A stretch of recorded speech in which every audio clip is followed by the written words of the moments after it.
You have questions, we have answers. This is Jane Muller. And this is Ken Muller. Welcome to our show, all about real estate with Ken and Jane. Today we have as our special guest Mayor Jim Cahill, the mayor of New Brunswick. Mayor Cahill has been serving as the mayor of New Brunswick for 34 plus years and is the 62nd mayor of New Brunswick. Mayor Cahill, big welcome to our show. Thanks, Ken. Welcome. Thanks, Jane. It's great to be here. Yes, it's our pleasure to have you. So you must be doing a lot of things right to be having been serving the mayor for that many years. I'd like to think so, but it's a labor of love, and it's something I look forward to each and every day in representing the people of the city of New Brunswick. It's a great challenge, but also a great opportunity at the same time. You must have the passion, right? Just every day pumped up and go. Yeah. If you don't have passion for this job, then you're in the wrong business. Yes. You're right. It's really a recognition of what the job is all about, and that's service to the people. So, fortunately, I'm wired in a way that I'm a problem solver. So it doesn't matter if there's something that goes wrong in my house and I need to fix it. To something's not completely going the way it's supposed to go in the city of New Brunswick, I feel like there's something I need to do in order to fix it and get it going the right way. So it's been a good fit for me, and I hope a good fit for the residents of the city of New Brunswick. Definitely, right. definitely. And you've been a lifelong resident of the city. I have. And what first inspired you to run or get into politics? Let's go back to 1990 or pre-1990, and you can give us maybe a background on your political career and how you got to become the mayor of New Brunswick. Well, the first thing you have to do is do a sanity check to make sure you want to get into this line of work. But I had the good fortune of before becoming mayor, I was an assistant city attorney for the city for 10 years. So from 1980 through 1990, I served the city as a member of their legal team. And in that time period, and working with my predecessor, Mayor Lynch, then became Senator Lynch, I really got to see the opportunity that government can provide, particularly at the local level, where you're so hands-on. I became familiar with rules and regulations and how to get through bureaucracy, take advantage of bureaucracy, and understand what local government is all about from a regulatory perspective, and then putting that blend in with the actual service component. Mm-hmm. All right, how do I best represent those that I represent, and being able to develop a vision for the path that needs to be followed on each and every subject matter that a mayor has to deal with in the course of his or her responsibilities. So when Mayor Lynch said he was not going to run again, I analyzed it, thought about it, thought I might not be so bad at it, but it was really more about what difference could I make as mayor? Because if you get into politics or become an elected official because it's good for you, then I think you're doomed to be, I won't say a failure, but not as good as you should be. Yes. If you go into it with the idea of how can I best serve, and is this a place that I can do my best work, and if you can convince yourself that that's the right place to be, then it's a good forecast that things might be good. I totally agree with you, Mayor. I mean, just as a realtor, very simple job as a real estate agent myself, right? If you go to see the client, the purpose is to get business benefit you and you can get income. That's totally wrong. How many people house I went to meet the owner, I tell them the best strategy may be stay put. So you have to put your clients first. But for you have to put whole town first. Yeah. It's a bigger, much bigger scale. But I totally agree with you. You have to have the passion. You have to put others in front of yourself. Yeah, absolutely. Yeah, that's what it's all about. Yeah, That's why you're so successful. That's why you're successful, and successful why the flow town's naturally. successful. Just regardless of your occupation, as long as you put your clients first and their interests first, you'll be successful, and then the monetary benefits will flow. But that's the right you can mindset. see how good for the New Brunswick flow. Yeah, right. Everything is so now is totally. We can see we live in East Brunswick, right, nearby, so we can see how the town has been changed.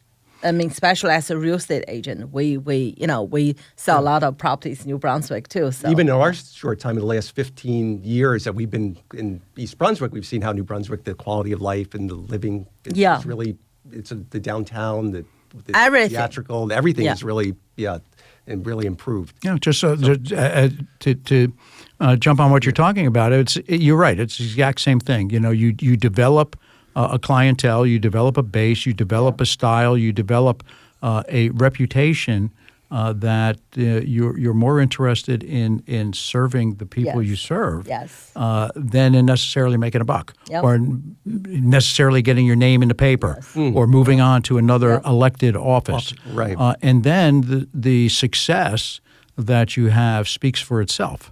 And then people say, "Oh, I know those people. They represented those folks when they sold their house, and how happy those people were." So it's the same thing here in the elected office thing, that you develop relationships and reputations that makes it easier to do the work and then to garner more success for the municipality that you represent. Mm-hmm. Absolutely. Yeah, and over the last 30 years, have you seen your style of leadership evolve or change based on what you've learned, based on experiences? Have you, obviously experience is knowledge, so to speak. So have you changed and implemented certain things that maybe 30 years ago you would have done things differently than you're doing today, just on your problem-solving approach or? No, I don't think so. You don't think so? It's hard for me to gauge, because I'm in it every day. So, whatever there's minuscule changes in how I operate, it'd be better that other people would probably be more observant of that. But pretty much the way I do things today is the way I think I did them 30 years ago. There's nothing, fancy about it. The first is a recognition that you're a servant leader, that people are not there to serve me because I'm the CEO of the municipality. I am there to serve the residents and taxpayers of the people of the city of New Brunswick. Then, I've always tried to surround myself with the absolute best and brightest, and people who have a similar commitment to service. And it's also a recognition, that I'm more often than not the smartest person in the room that I'm in, but I'm smart enough to know who is, and to be able to make sure that you listen, pay attention, don't leave the conversation until you understand it, which is another thing that's important to me. That not to act like I know what I'm doing when I don't, or that I understand something when I don't, and try and understand it. And like today, I think 30 years ago, I like all the information I can get before I make a decision. I think if there is a difference, as a lawyer representing the city in the past, as an advisor, and so as an advisor, you garner all the information and you give the best advice, and sometimes you recommend that I would do this, but at the end of the day, it's somebody else's decision. That's right. When you become mayor, probably the adjustment that needed to be made is now there was no longer somebody else to say this is what I would do. It's now this is what I'm going to do, or what I have to do. So having a full appreciation of being a decision maker is a transition. Yes, absolutely. Yeah. Even the technology change, maybe certain procedure change, but the fundamental, the value is the same. Yeah. So like you said, you serve, you always do the best for the town, for the resident. So that never changes. So everything else is kind of small change, right? Just but that's really remarkable. Just evolving with technology. But what the mayor said, which is very important, is you surround yourself with the smartest and brightest people and the experts. You can't be an expert, no matter how smart anyone is. You can't be an expert in many, many fields, but that's why you have experts in the planning board, you have the engineers, you have the attorneys, right? And you collectively, confer with them, and you get all the information. Then ultimately, if the decision falls on you, Yes. you at least have the best information from the brightest people, and you can weigh it and balance it. So that analysis, that's a very wise decision-making process. It's the only way I can function, and you have to understand what the experts are telling you, what those are professionals in their field. It's not just what do you think, and then whatever they say, you agree with. You have to understand why, from their perspective, it's the right way to go, and not be afraid to solicit, different opinions. Yes.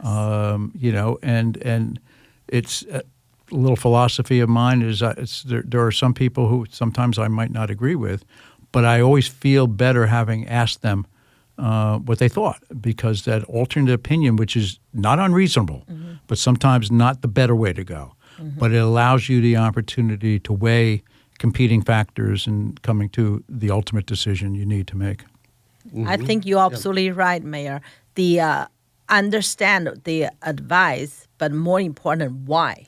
Yeah. When you understand why, you pretty much halfway there. Yeah, you're right. Yep. Yeah, absolutely. Let's talk a little bit about some of your projects or policies that you're most proud of. We have to take a break in about a minute, but then we'll continue that. Sure. If you want to start on that topic. Well, policies and projects. So I'm more proud of, if you will, policies than necessarily projects. Okay. Because the projects are the direct result of the policies. That's right. And one of our policies that we're most proud of is the balance that we maintain in the city. And while we're known primarily for our redevelopment efforts and some of the magnificent buildings that are built in the city over the last 30 plus years, it really is our goals of service to the community, to reach certain areas, to have certain principles in mind that each of these projects have to address. But more importantly, it's making sure that the daily service that you're really elected to provide, provide safe, clean water, clean the streets, pick up garbage, do recycling, provide parks and open space.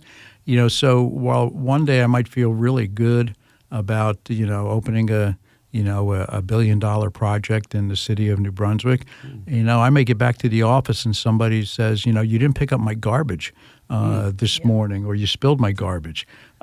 So which is more important? At that given moment, it is making sure you attend to the garbage issue to make sure that person gets the service that they pay for. Wow.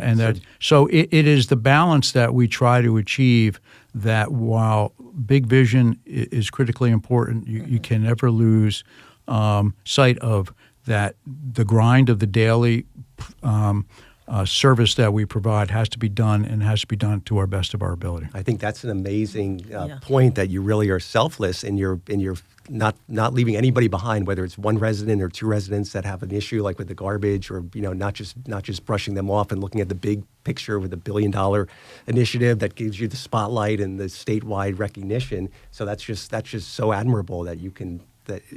That's who you are. That's who you are. It says it all. That's why you've been there. That's why the people of New Brunswick have entrusted you for so many years, and for your dedicated and selfless leadership. Oh, thank you, Ken. Thank you very much. So we're going to take a quick break. We'll be right back after these messages. Okay, welcome back to our show. We're joined today with Mayor Jim Cahill, the mayor of New Brunswick. So, Mayor Cahill, you want to talk any more about some of the policy initiatives that you're that stand out in your administration? Well, each of the projects that we do, from the large to the small, all have to meet at least one or two of the criteria that we develop for everything that we do in the city of New Brunswick. And it's basically a 5-pronged approach to things. And first of all, that we look to provide clean, safe, and affordable housing for people of all income levels, including people who don't have any income at all, because people deserve to live in a clean, safe environment. We look to create as many jobs as we possibly can so people can take better care of their themselves and their families. We look to provide greater access to health care and good nutrition and a healthier lifestyle. We try to make sure that our children have a nurturing environment and that they have the absolute best opportunity to excel not only in education but in any pursuit that they look to follow.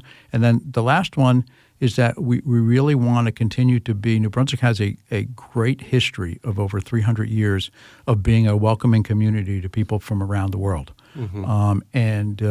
We look to continue to be a welcoming community and to be a place that people are proud to call home.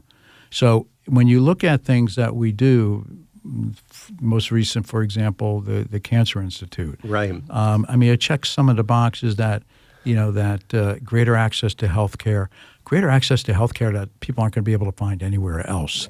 All in one single standalone facility is truly amazing. It will create job opportunities. And the beauty of those, and particularly in the healthcare, is a great indicator for us as to our philosophy. A lot of towns don't necessarily look forward to development in healthcare because there's usually not a rateable attached to it, and if it's not providing revenue, it doesn't help you. But what it does do is it provides jobs, and it's an economic driver, and it provides jobs. You take a look at a community that's diverse like the city of New Brunswick, and we are so diverse in every way, from age to race to the languages we speak, education levels, et cetera. So when you open up a new healthcare facility like the Cancer Institute or like a hospital expansion, et cetera. There are jobs that are there for people who literally do brain surgery, to people who are preparing meals, answering phones, sweeping the floors, et cetera. So it is a way that helps us to keep our unemployment rate unbelievably low for an urban center. And allows us the opportunity to make sure that our residents have an opportunity to have gainful employment and a better way of life. So those are the types of things that we gauge when we look at projects and say, okay, this is fine, this checks our boxes, then we're going to support it because it's good for the community. Yeah, that's so true with the economic base multiplier, like that whole institute creating jobs not only for the people that work there, but also for the opportunities for their surrounding restaurants and the coffee shops. So there's a whole multiplier effect, right? There's a whole study that if you create something, it's just that there's a whole local employment multiplier effect. And those jobs are 24 hours a day, 7 days a week. So it's not just open up a facility that's 9 to 5 and everybody goes home. These are around the clock, 3 shifts per day, et cetera. And you're right. There's not only the economic driver for the supporting service communities or businesses that are in the area, but it's also a housing driver. So these people, because we worked real hard to make sure that New Brunswick is a place that you can live, work, and play, is that people that are getting these jobs oftentimes move into the city of New Brunswick. And when I talked before about housing for all income levels, it is a great way for us to make sure that not only are we building housing for the folks that are upper income that are moving into these positions, but the vast majority of as you see, are luxury apartments, high rises that have sprung up in New Brunswick over the past 10 years or so. 20% of them are set aside for low and moderate income individuals, oftentimes, and so it allows us to continue our drive to have housing for all income levels and to keep our affordable housing numbers up. We have probably close to 25% of our housing stock in New Brunswick is affordable for low and moderate income individuals or subsidized in some way or public housing. Sure. You're one of probably the few towns that's actually at or ahead of the mandate that the state put out. A lot of towns, they were well below it, but Yeah, we don't have a mandate. Because we've already met any and all goals, and candidly, we're not stopping. You're not. There is no goal for us that we understand what we are, and we are a population that, as I indicated before, is diverse.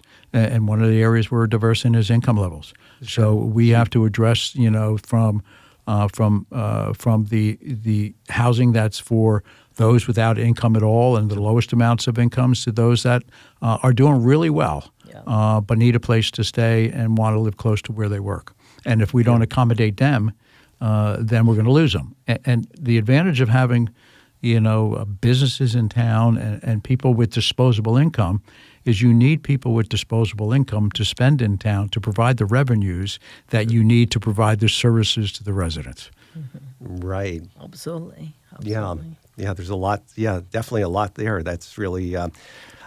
So going back, what have you seen change with the city? How has the city evolved since the 90s in terms of, let's talk about that a little bit. Well, the city, having lived here my entire life and, born in the 50s, I do have a recollection of the late 50s and, somewhat of a New Brunswick heyday, if you will, where New Brunswick was a destination of sorts in the late 80s. And then through the 60s, with the development of shopping malls, et cetera, New Brunswick became less so. And then the late 60s and early 70s when there was a migration out of New Brunswick, and New Brunswick is more of a model of urban decay at the time than it was of anything else.